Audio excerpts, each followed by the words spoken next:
So in order to understand the graph of a log function, we have to be able to graph exponential functions. So this is hopefully familiar to you. Maybe you've seen graphs of these before. I reminded you at the top that anything to the 0 power is always equal to 1. So these are two parent functions. Anytime that you have the variable in the exponent, you have an exponential function. So 2 to the x, 3 to the x, 1/2 to the x, 1/3 to the x. All of these are considered parent functions. They just have a different base. So I could make the base 8, 8 to the x, or 10 to the x.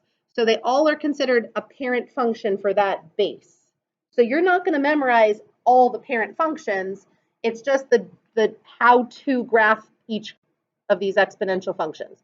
I like to start out by making a table just to show you, you can make a table when you don't know what points to graph. Usually you want to hover around the origin. So from -2 to 2, if I plug this in for x, what does the negative exponent do? 2 to the -2nd power takes the reciprocal and does 2 squared, right? So 1/4. At -2, I'm at 1/4. At -1, I'm at 1/2 because it just takes the reciprocal of 2. Anything to the 0 power we said was 1. 2 to the 1st power is 2, and 2 squared is 4. I only personally use these 3 points right around the origin for any of my parent functions. I go to -1, 0, and 1. So this graph is an exponential growth curve. 1, 2, 3, 4. If I wanted to do 2 cubed, I would be at 8, right? So I can add 2, 8. That'll fit on this graph, or 3, 8. It should not touch the x-axis. So don't be lazy when you graph these on a quiz or a test, you know, and do this. Go through here and just kind of go like that, right? That's wrong. So you need to hover above the x-axis as you go to the left. And I want you to dot in that there is a horizontal asymptote always at y equals 0. So you're familiar with asymptotes from rational functions. That is a key part of this graph. The asymptote is also going to be part of our log graphs. All right, so now the only thing I've changed is I've changed the base to a 3, or I could change the base to any number that I want. So what are the points that are going to change when I do this same table? Now I'm going to take 3 and take it to the -2nd power. So I'll have 1/9 instead of 1/4. And then I take the reciprocal of the base. So the reciprocal of this one is going to be 1/3 instead of 1/2. 0, 1 always. And then 3 to the 1st, and then 3 squared. So you've got the powers of 3 family instead of the powers of 2 family, right? This is exactly what we wrote down in our row yesterday for power of 3, power of 4, power of 5. So the graph looks almost identical. It just gets steeper faster. So at 2, you're already up here at 9. The left side of the graph looks about the same. I can't really graph 1/9 any differently. So the two graphs are almost identical. So it's the steepness of the graph right around the origin. This is gonna, if it was x to the, or 10 to the x, you'd be over 1 and up 10. Right? So the bigger the base, the steeper your exponential curve gets faster. All right, these are called exponential growth, right? As you read them from left to right, they're going up.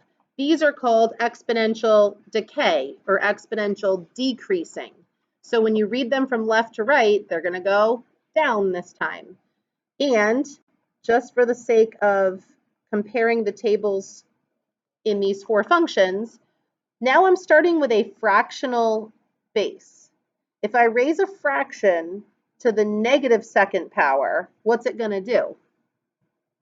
It's going to take the reciprocal of the fraction now, right, which would be 2. Squared is 4. So if you have a fraction to the negative second power, now you have 4. If you take a fraction to the negative first power, now you have the reciprocal of the fraction. We said anything to the 0 power is 1. 1/2 to the first is itself 1/2. And 1/2 times 1/2 is 1/4. So I want you to compare the table up top with the table on the bottom. All it is a reflection over which axis? Over the x or y axis? Over the y-axis. So these points are still the powers of 2. These points are the powers of 1/2. So they're just a reciprocal of themselves. So this is going to be exponential decay as you go to the right. At -2, you're at 1, 2, 3, 4. If we wanted to throw in -3, we would be up here at +8. So those two graphs are just a reflection over the y-axis. So if you can graph one of them, you can graph the other. So I'm not going to graph the 1/3 from the table because I already have the table up top, right? All I'm going to do is take these points and reflect them over the y-axis. So I know that at -2, this time I would be at 9, and then at 3, 1, 1/3, 1/9. So you just cut your number of parent functions in half, right? Because if you graph the whole number, you can graph the reciprocal of that whole number. So I think what makes this challenging is the negative exponents and that your base could be anything. You could do 6 to the x. You could do 8 to the x. So there's a lot of parent functions, but if you just look right around the origin at those few points, I think you can generate each parent function pretty easily. All right, so let's compare our functions. So this defines exponential functions as anything where just x has to be a real number, not a base of 0 and not a base of 1. For some reason this says a times 0. It should say a cannot be 0. Google Docs must have changed my symbol. So your base can't be 0. You can't have 0 to the power of x, and you can't have 1 to the power of x for it to be an exponential curve. So see how this is comparing 2 to the x, which we did on the front page, with 1/2 to the x. And isn't 2 to the x and 1/2 to the x a reflection over the y-axis? So I could also represent that as 2 to the negative x, right? Because that's a reflection over the y-axis. X is negative. So what are the domains of these functions? The range, the y-intercept, are they increasing or decreasing? What's their asymptote? Could you take a minute and from the front page, try to analyze those two graphs before I just tell you all the answers? You've got 2 to the x here. So see if you can analyze that graph. What's its domain and range and intercept? Here's 1/2 to the x.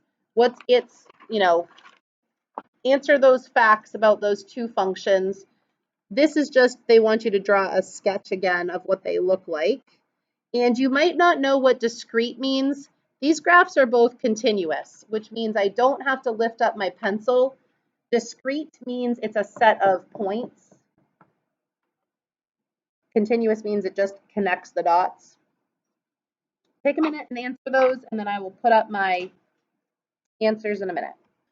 You need to know about these functions. Their domain is always all real numbers, so it goes forever left and right, and the range is always y is strictly greater than 0 unless you shift it up or down or flip it.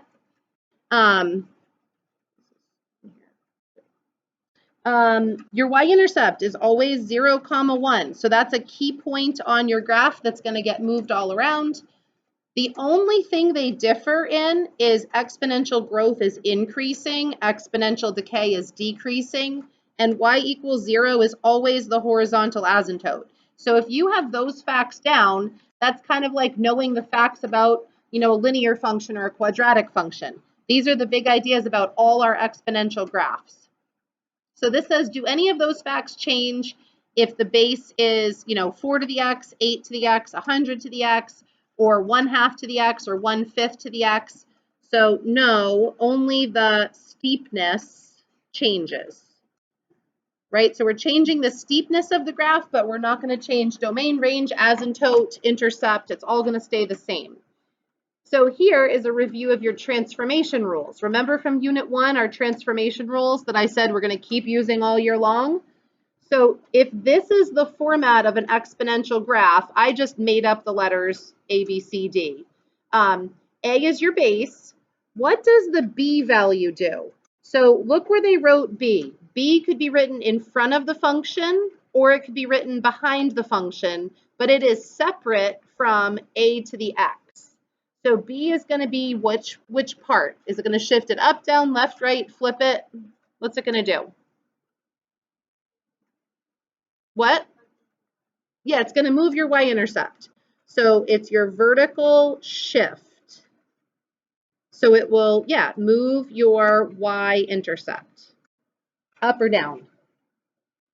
And then if C is next to the X, C is going to be your horizontal shift, and that's going to be left or right.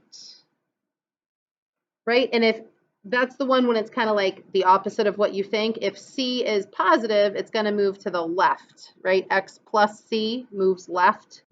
X minus C would move to the right. Maybe you want to write that down. X plus C is left. X minus C is right. In case some of you still need, to refer to that. If I want to write it up here, it'd be plus B is up, minus B would be down. And then the plus or minus in front determines a flip over the x-axis.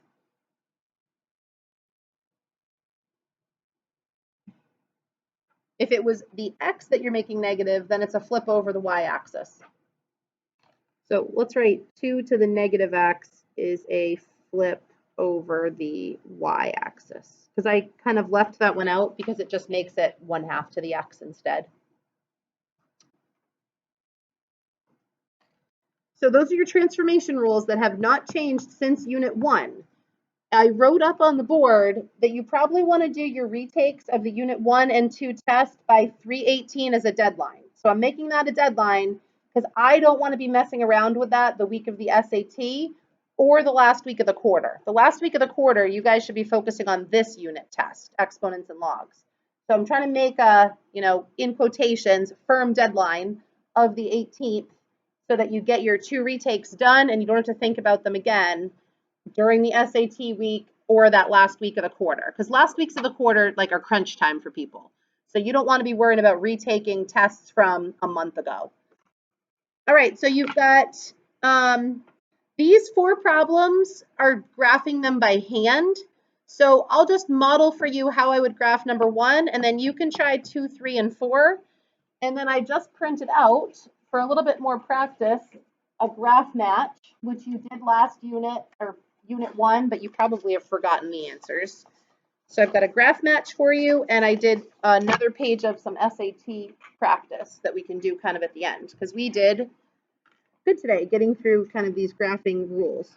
So 2 to the x plus 3, what I always do is I see what is my base, and I'm going to dot that parent function on my graph first. So for 2 to the x, there are 3 points that I graph. I would graph the fraction 1/2, the y-intercept at 1, and then the first value 1, 2. To me, that's enough of the parent function to get that curve. Then I would just move those dots, whatever this says to do. So this says x plus 3. So where am I going to move my dots? Left 3. So 1, 2, 3 to the left. 1, 2, 3, 1, 2, 3. And then it'd be nice if you could also write the equation of your horizontal asymptote for practice, and that would stay right at y equals 0. So on each of these graphs, I guess I used 2 to the x every single time. You've got your parent function in blue up here. So do what the transformation says to do. And we will check our answers in a minute. So you just need 3 points to make your curve and then your asymptote line. So I dot in my parent function again, and then this plus 3 is going to shift everything up 3. 1, 2, 3, 1, 2, 3. So you will have a, make sure you wrote your horizontal asymptote will now be at y equals 3, because the whole function shifted up 3 units on number 2. So the big plus 3 is up 3. The little plus 3 is left 3. So look at the difference between those two transformation rules. And then this is a flip upside down. It's in front of the function. So that's my parent. So my flip upside down is going to go in this direction. So the asymptote won't change because it's a reflection over that same asymptote or axis. And then this has two transformations. It's a flip over the x-axis and down 4. So you can do those in either order. 1, 2, 3, 4. And then I'm going to flip over this way. 1, 2, 3, 4 on it. And then 1, 2, 3, 4. So my asymptote will be at -4.